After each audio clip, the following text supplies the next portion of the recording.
कि रत्नावती भानगढ़ के राजा चत्तर सिंह की पुत्री थी। वशीकरण मंत्र डाल दिया। इसके कुछ समय बाद भानगढ़ पर किसी अज्ञात कारण से विनाश छा गया, जो अकबर के नवरत्न राजा मान सिंह के छोटे भाई थे। भानगढ़ के किले में पहुंच गए। जैसे कोई बोल रहा है, कदम ताल तेज चल, उनका ऑरा उसी समय और ज्यादा असुरक्षित हो जाएगा। प्लेनचिट करके आत्मा को बुलाने में लग गए, पर उन्हें सच बताने वाला कोई भी नहीं था। उस ब्रह्म राक्षस ने अमित की शादी होने नहीं दी और दिन भर अमित को मारता पीटता रहता था। अब मुझसे इससे ज्यादा नहीं जागा जाएगा। उनका समय इतना खराब क्यों आया? बनाने दो बेवकूफ, कोई बात नहीं। कॉन्शियस और सबकॉन्शियस माइंड में जैसे कि कोई ब्रिज सा बनने लग गया था। उसी वक्त उन्हें महसूस हुआ कि ब्रह्म राक्षस उनके कमरे के अंदर आ गया है।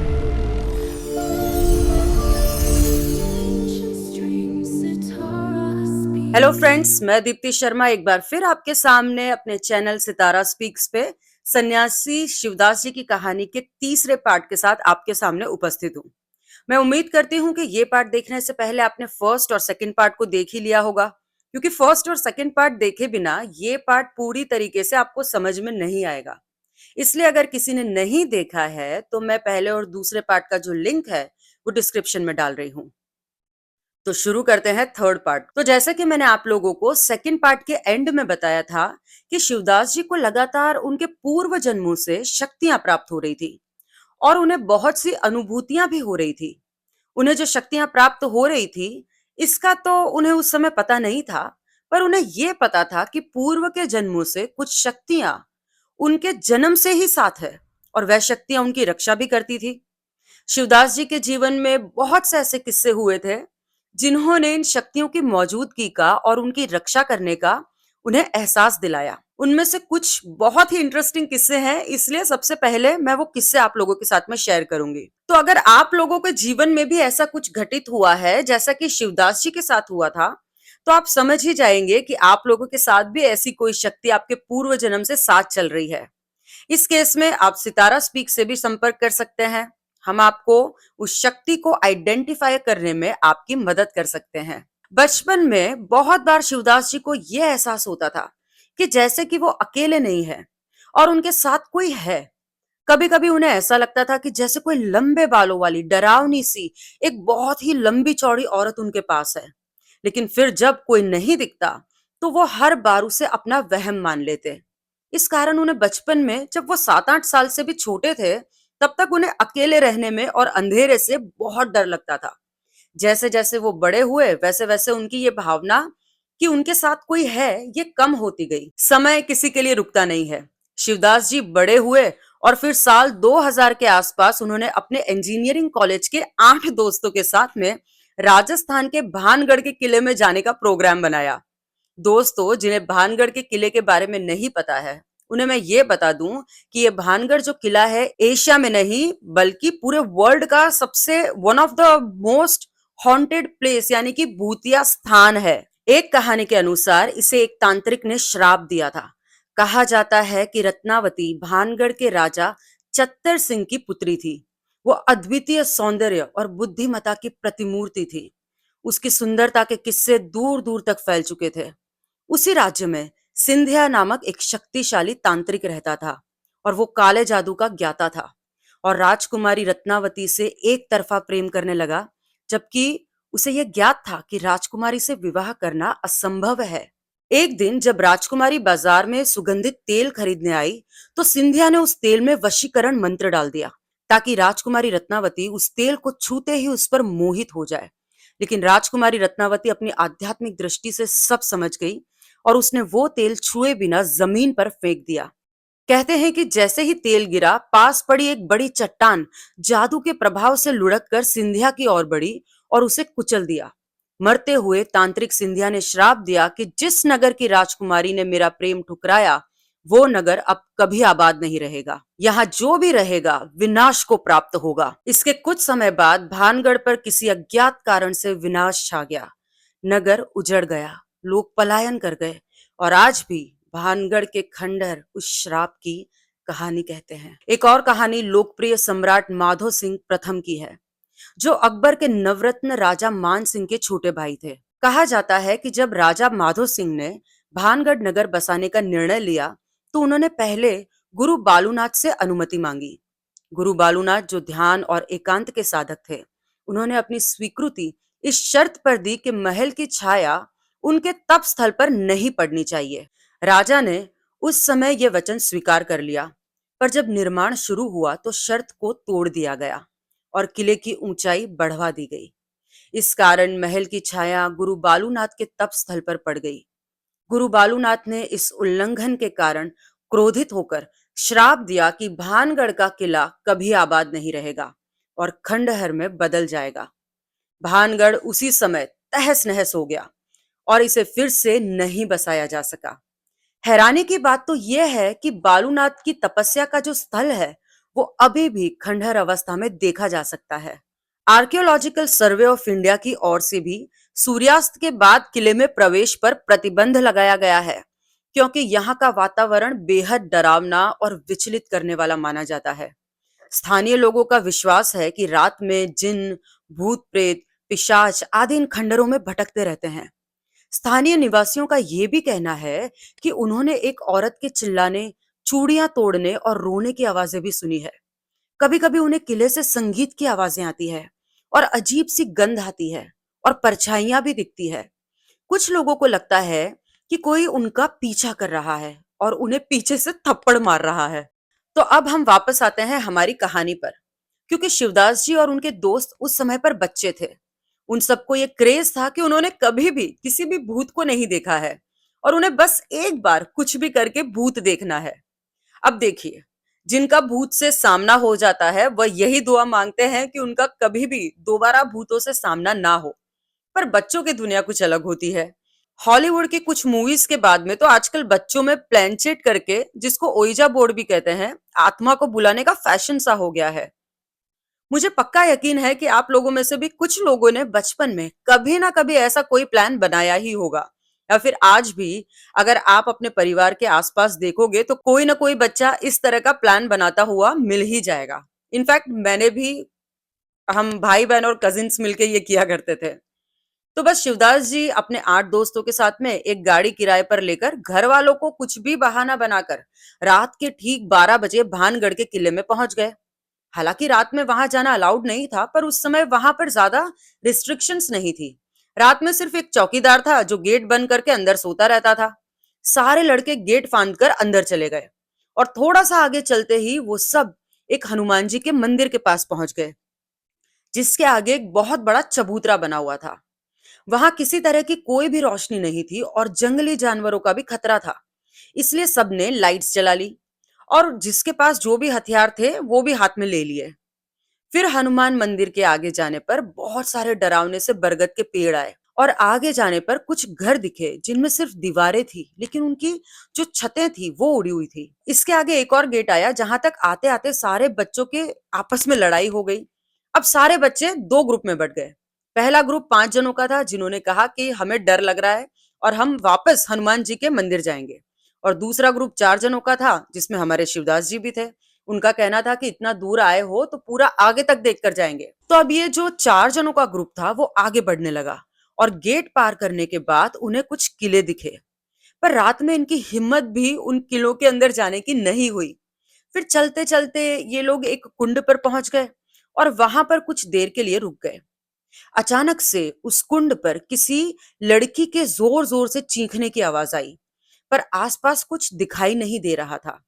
इस पर शिवदास जी ने कहा कि इतनी रात में लड़की कहां से आएगी, ये तो किसी बंदर के चीखने की आवाज होगी। पर बाकी जो 3 लोग थे वो अड़ गए कि भाई ये किसी लड़की के चीखने की आवाज है। बस फिर क्या था, ये चारों भी मुड़कर वापस हनुमान जी के मंदिर पहुंच गए। शिवदास जी नाराज होने लगे कि यहाँ आकर बेकार में ही टाइम वेस्ट हो गया, कोई आगे जाने को तैयार नहीं है। शिवदास जी ऐसे तो बहुत बहादुर बन रहे थे, पर अंदर की बात तो ये थी कि अकेले आगे जाने में उनको भी डर लग रहा था। हनुमान मंदिर के आगे जो बड़ा सा चबूतरा था, शिवदास जी उस पर सिराहना लगाकर लेट गए और सोने की कोशिश करने लगे। उनके साथ आए लोगों में से 4 लोग उस चबूतरे पर बैठकर रात में ही प्लेनचिट करके आत्मा को बुलाने में लग गए। अंदर से तो वो बच्चे बहुत डरे हुए थे, पर बाहर से निडर बनने का दिखावा कर रहे थे। वो ये भूल गए थे कि साहस और मूर्खता में बहुत थोड़ा ही अंतर होता है। बाकी 4 लोग आपस में ही बातें करने लगे और खाने पीने लगे। अभी 10-15 मिनट निकलते ही अचानक से शिवदास जी के अलावा बाकी 8 लोगों को भी आगे की तरफ से जैसे कि कोई आर्मी मार्च कर रही हो ऐसी आवाजें आने लग गई। जैसे कोई बोल रहा है, कदम ताल तेज चल। आर्मी दिख तो नहीं रही थी पर ऐसा लग रहा था कि कोई आर्मी पीछे की तरफ से चलती हुई आ रही है। और जैसे जैसे आर्मी पास आ रही थी उनकी आवाज तेज होती जा रही थी और फिर ठीक उनके सामने से होते हुए आगे की तरफ चली गई और आवाज भी कम होती गई। शिवदास जी के अलावा बाकी 8 लोगों को इस आर्मी के मार्च करने की आवाज आई, पर किसी को कोई आर्मी दिखी नहीं और इस कारण वह सब लोग डर गए।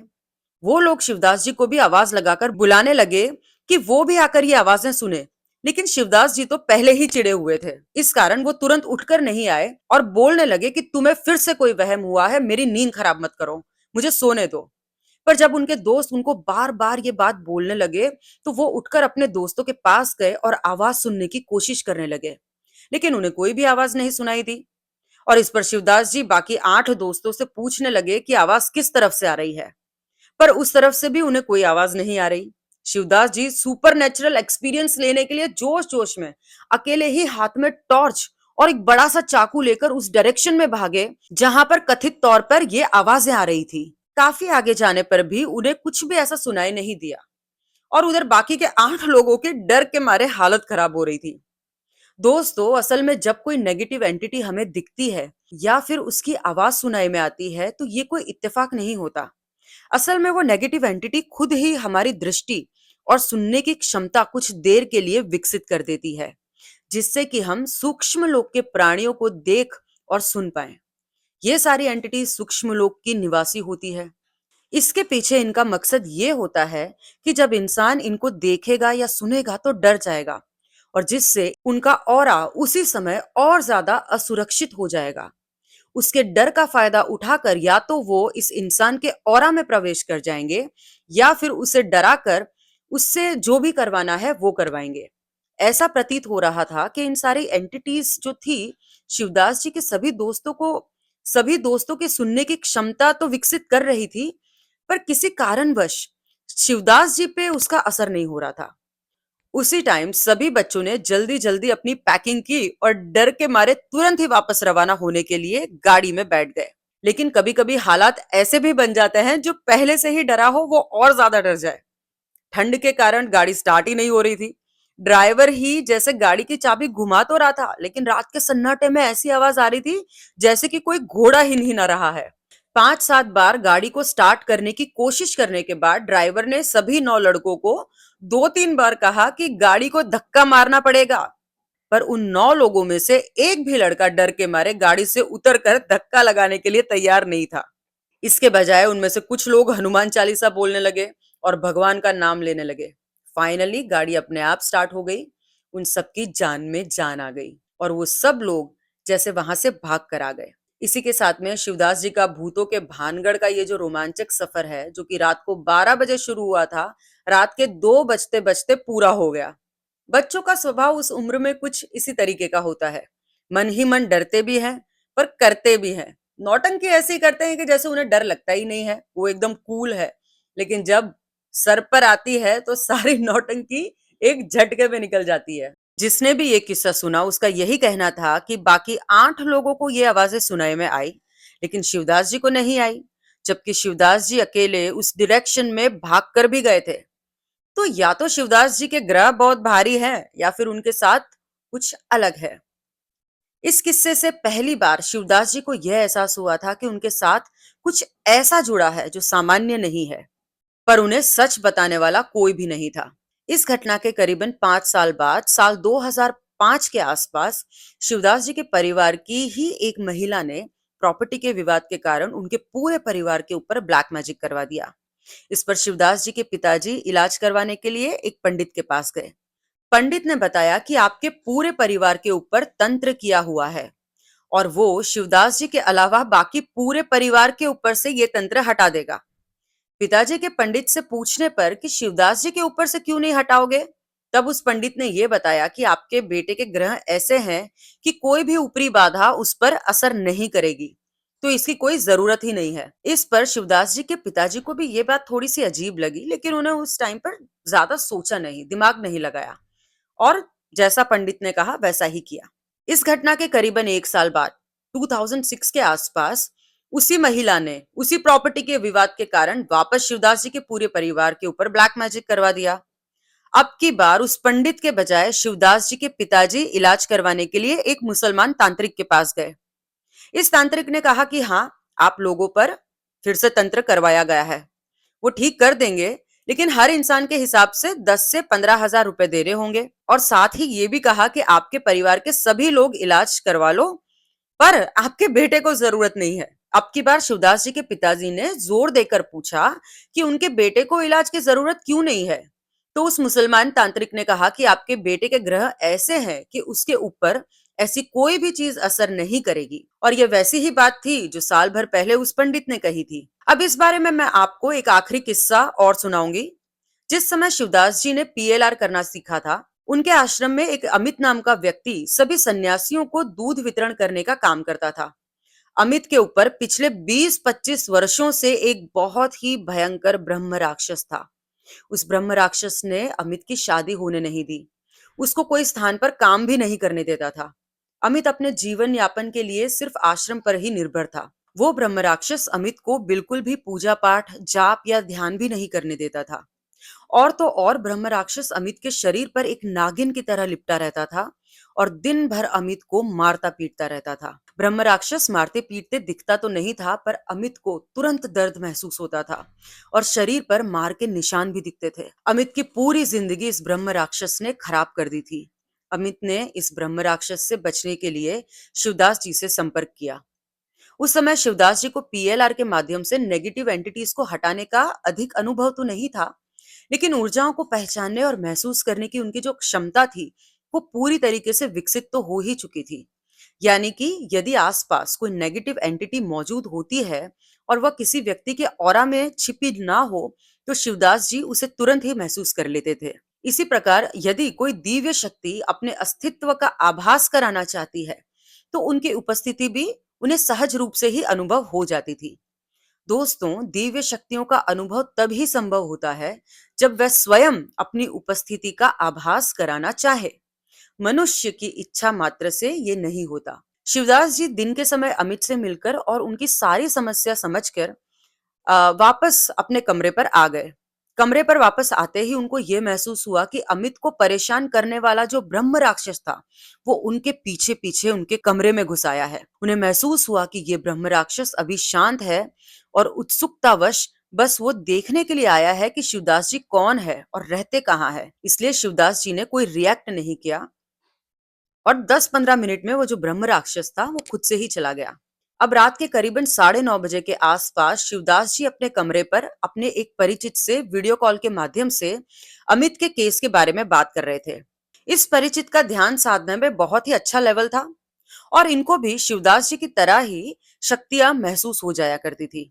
शिवदास जी ने जैसे ही कॉल पर अपने परिचित से ये पूछा कि इस ब्रह्म राक्षस का क्या करना चाहिए, उसी वक्त उन्हें महसूस हुआ कि ब्रह्म राक्षस उनके कमरे के अंदर आ गया है और उनके लेफ्ट साइड से उनकी पीठ के पीछे होते हुए उनके आगे की तरफ राइट साइड पर करीब 45 डिग्री के एंगल पर आकर खड़ा हो गया है।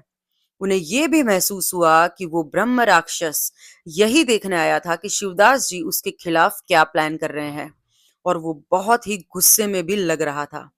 जब शिवदास जी इस टेंशन में आ गए कि कहीं उनके जो परिचित हैं, उनके इस सवाल का कि इस ब्रह्म राक्षस का क्या करना चाहिए इसका जवाब ना दे दें, पर क्योंकि इनके जो परिचित थे वो भी शक्तियों को महसूस कर लेते थे, उन्होंने इस सिचुएशन को तुरंत समझ लिया और सोचकर डर भी गए कि कहीं ये ब्रह्म राक्षस उनके पीछे भी ना पड़ जाए। इसलिए उन्होंने जवाब में ये कहा कि अगर वो कोई उपाय बताएंगे तो ब्रह्म राक्षस उनके पीछे भी ना पड़ जाए। इसीलिए उन्होंने ब्रह्म राक्षस के खिलाफ कुछ भी कहने से मना कर दिया और शिवदास जी को भी यही राय दी कि वो भी इनके खिलाफ कुछ ना करें। यह सुनकर शिवदास जी ने राहत की सांस ली और उनकी हाँ में हाँ मिला दी और इसी के साथ ये कॉल पूरी हो गई। ब्रह्म राक्षस ने ये सब कुछ सुन लिया था, लेकिन वो फिर भी शिवदास जी के कमरे से वापस नहीं जा रहा था और गुस्से में वहीं पर खड़ा हो गया। शिवदास जी को महसूस हुआ कि जैसे ही वो लाइट बंद कर कर सोएंगे, ये ब्रह्म राक्षस उनके ऊपर हमला कर देगा। और इसी कारण वो घबरा गए और जाग कर इंतजार करने लगे कि ये ब्रह्म राक्षस चला जाए। काफी देर हो जाने के बाद भी जब वो नहीं गया, शिवदास जी को बहुत गहरी नींद आने लग गई।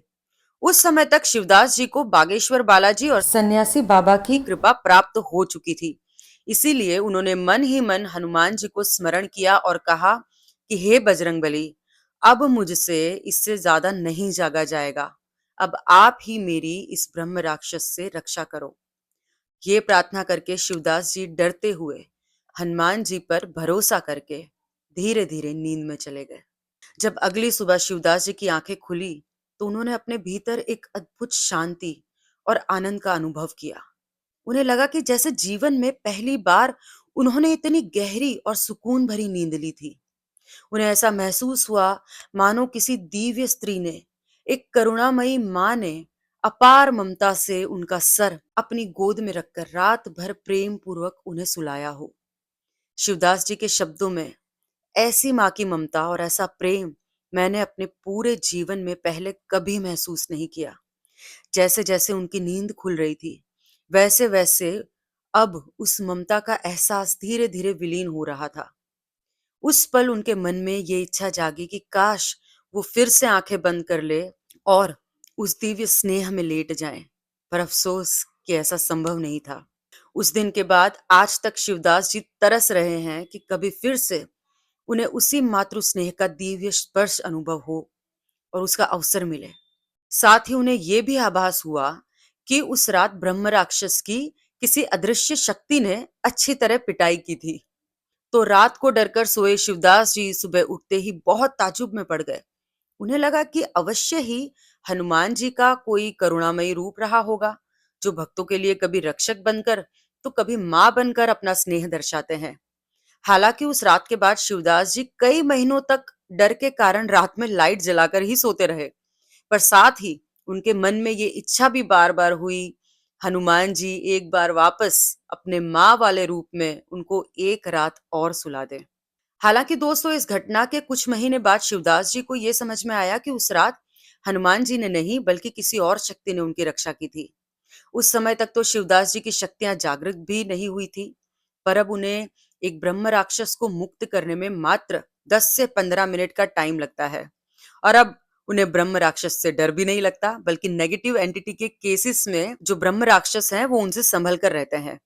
आने वाले दिनों में मैं अपने चैनल पर ऐसे बहुत सारे किस्से और केसेस आपके साथ में शेयर करूंगी। इसके अलावा शिवदास जी के साथ कुछ ऐसे भी इंसिडेंट्स हुए जिससे ये कंफर्म हो गया कि कोई शक्ति उनकी रक्षा करती है और जो कि बहुत शक्तिशाली भी है। हालांकि एक विचित्र सी बात थी कि ये जो शक्ति है वो ऊपरी बाधाओं से तो उनकी रक्षा करती है, पर संसारी बाधाओं से नहीं। अब शिवदास जी को इतने सालों बाद ये लगा कि शायद उनके जीवन के इस राज पर से भी पीएलआर के द्वारा पर्दा उठ जाए। दूसरी चीज, शिवदास जी ये जानना चाहते थे कि भगवान की इतनी भक्ति करने के बावजूद भी उनका समय इतना खराब क्यों आया। आखिरी 3 जन्मों के हिसाब से तो उन्होंने ऐसा कोई काम नहीं किया था कि उन्हें इस जन्म में इतना सारा भुगतना पड़े। तो शायद उन्होंने पहले के जन्मों में बहुत बुरे काम किए होंगे और उनकी कोई सहयोगी आत्माएं हैं भी या नहीं। और अगर कोई सहयोगी आत्मा है, कोई शक्ति भी है जो उनकी रक्षा करती है, तो इन सबसे शिवदास जी के बुरे समय में उन्होंने इनकी मदद क्यों नहीं की। इसलिए शिवदास जी ने मन बनाया कि ये भी पता लगाया जाए कि उनके ऊपर कोई सहयोगी आत्मा है भी या नहीं। इन 2 सवालों के अलावा शिवदास जी एक तीसरी चीज भी जानना चाहते थे कि उम्र के 35 साल का पड़ाव पार करने के बाद से धीरे धीरे उनके अंदर बहुत ज्यादा सेवा भाव, बहुत पशु प्रेम डेवलप हो रहा था। उनके अंदर ये सेवा भाव बहुत ज्यादा बढ़ गया था, जिस कारण लोग काफी बार उनका फायदा भी उठा लेते थे। उन्हें जब ये महसूस होता था कि सामने वाला बेवकूफ बनाकर पैसे मांग रहा है, पर तब भी उनकी इच्छा होती थी कि चलो बनाने दो बेवकूफ, कोई बात नहीं, पैसे की जरूरत होगी उसको इसलिए मांग रहा है। इसके अलावा धीरे धीरे ऐसा भी होने लगा कि उनसे लोगों का दर्द या तकलीफ नहीं देखी जाती। अगर कोई मूवी देखते टाइम उनमें से कोई सेंटिमेंटल सीन भी आ जाता था, पर शिवदास जी उस पे भी फूट फूट कर रोने लगते थे और ऐसे अनगिनत एग्जाम्पल्स हैं जिसके कारण शिवदास जी को ये लगने लगा कि जैसे वो आज इस दुनिया में जीने के लिए अनफिट होते जा रहे हैं। इन सबको कंट्रोल करना बहुत जरूरी है। उन्हें समझ नहीं आ रहा था कि आखिर ये चक्कर क्या है। उनके अंदर अचानक इतने सारे चेंजेस आ क्यों रहे हैं। ये पता करने के लिए उन्होंने पहले भी एक बार पीएलआर करवाया था, जिसमें उन्होंने अपना एक जन्म देखा था। वो जन्म बहुत पुराना लग रहा था, जैसे कोई पृथ्वी जैसी दूसरी दुनिया हो। उस जीवन के अंदर शिवदास जी एक ग्वाले थे, जिसने जीवन भर बस गायों की ही सेवा की थी। उस जीवन में उन्होंने अपनी पत्नी, दो बच्चों और अपने माँ बाप को भी देखा। उन्होंने देखा कि उनके पिताजी अधिकतर समय बाहर रहते थे। वो दिन भर घर पर रहकर गायों की ही सेवा में लगे रहते थे। वो खुशी खुशी गायों की सेवा करते थे। उन्हें इसमें बहुत सुख मिलता था। और इस जीवन से बस इतना समझ में आया कि उन्हें पशु प्रेम जो है वो पिछले जन्मों से है। पर क्योंकि उनके अंदर ये भाव बढ़ते ही जा रहा था, उन्होंने सोचा कि एक बार फिर इस सवाल का जवाब पीएलआर में ढूंढने का प्रयास किया जाए और समझा जाए कि उनके अंदर आ रहे जो बदलाव है उनके पीछे आखिर कारण क्या है। तो इन तीन सवालों के साथ शिवदास जी ने अपना अगला पीएलआर प्लान किया। पहला कि कौन सी शक्तियां उनकी रक्षा करती है, दूसरा कि उनकी कोई सहयोगी आत्मा भी है या नहीं, और तीसरा कि उनके अंदर सेवा भाव इतना ज्यादा क्यों बढ़ रहा है। शिवदास जी की इस कहानी में आगे बढ़ने से पहले मैं आप लोगों से कुछ और चीजें शेयर करना चाहती हूँ। जैसा कि मैंने सेकंड पार्ट में भी बताया था कि हर पीएलआर के साथ शिवदास जी में कुछ बदलाव आ रहे थे। इतने सारे पीएलआर करवाने के बाद शिवदास जी के कॉन्शियस और सबकॉन्शियस माइंड में जैसे कि कोई ब्रिज सा बनने लग गया था। आसान भाषा में समझाऊं तो इस समय से बस एक दो पीएलआर के बाद से ही शिवदास जी खुद से रिग्रेस करने लग गए थे। वो खुद की पास्ट लाइफ की जो बहुत सारी चीजें हैं वो खुद ही देखने लग गए थे। उनका यह जर्नी आकाशिक रीडिंग जैसा ही था। बस फर्क इतना था कि आकाशिक रिकॉर्ड्स में हम जाकर क्वेश्चंस पूछते हैं, पर उसकी जगह वो खुद ही अपने पूर्व जीवन में पहुंचकर पूरा जीवन साक्षी भाव से देखने लग गए थे। और अभी उनकी इस नई काबिलियत का एहसास उनको नहीं हुआ था, लेकिन जल्द ही होने वाला था। इसके साथ ही एक और चीज उनके साथ होने लगी, वो ये कि उन्हें ऐसा महसूस होने लग गया था कि उनका सूक्ष्म शरीर बहुत शक्तिशाली है। उन्हें अपने सूक्ष्म शरीर की शक्ति को यूज करने के जो विजन्स थे वो आने लग गए। उन्हें ऐसा लगता था कि जैसे वो अपने सूक्ष्म शरीर से कोई भी रूप बदल सकते हैं, कोई भी साइज बना सकते हैं, जैसे कि पहाड़ जैसा बड़ा या फिर चींटी जितना छोटा। किसी भी इवल एंटिटी की पिटाई कर सकते हैं, किसी भी दिव्य शक्ति का आवाहन कर सकते हैं और बहुत कुछ। ये सब कुछ टाइम तक उनके साथ चलता रहा, पर उन्होंने डर के मारे ऐसा कुछ भी ट्राई नहीं किया। उन्हें लगता था कि ये सब उनके मन का ख्याल है और अगर ऐसा कुछ ट्राई किया तो वो फंस जाएंगे। हम लोग अब शिवदास जी की इन कहानी के तीसरे पार्ट में पहुंच चुके हैं, इसलिए ये वीडियो कंप्लीट करने से पहले एक आखिरी बात मैं आप लोगों को बताना चाहती हूँ। आप लोग सोच रहे होंगे कि ये कहानियां खुद शिवदास जी आकर यहाँ पे क्यों नहीं सुना रहे हैं। वो दिन भर ध्यान और साधना में रहते हैं और वो जो थोड़ा बहुत समय मिलता है उसे सिर्फ सेवा में लगाते हैं। इसलिए ना तो उनके पास वीडियो रिकॉर्ड करने का समय है। यही कारण है कि उनकी अद्भुत कहानियां और उनके द्वारा किए गए अनगिनत अद्भुत केसेस जिसमें उन्होंने लोगों की मदद की है, अब तक दुनिया तक नहीं पहुंच पाए हैं। क्योंकि मैं लंबे समय से इनके साथ हूं और इस सफर की साक्षी भी रही हूं, इसलिए मैंने ही ये जिम्मेदारी ली है कि उनकी कहानी, उनके अनुभव और उनकी साधना का सार मैं आप तक पहुंचाऊंगी, ताकि सब लोग इनसे कुछ सीख सकें और अपने जीवन को बेहतर बना सकें। ये वीडियो ऑलरेडी बहुत लंबी हो गई है, तो शिवदास जी की इस अद्भुत कहानी का मैं अगला जो पार्ट है वो शेयर करूंगी थोड़े दिन में। अगर आप लोग भी जानना चाहते हैं कि आपके साथ कोई शक्ति है क्या जो आपकी रक्षा करती है, तो आज ही सितारा स्पीक से संपर्क कीजिए। तो अगले पार्ट तक के लिए आप लोग अपना ख्याल रखिए। वीडियो पसंद आया है तो वीडियो को लाइक कीजिए, चैनल को सब्सक्राइब कीजिए और सबसे जरूरी बात, stay tuned with Sitara speaks, इस सन्यासी की आगे की रोचक और सच्ची कहानी जानने के लिए।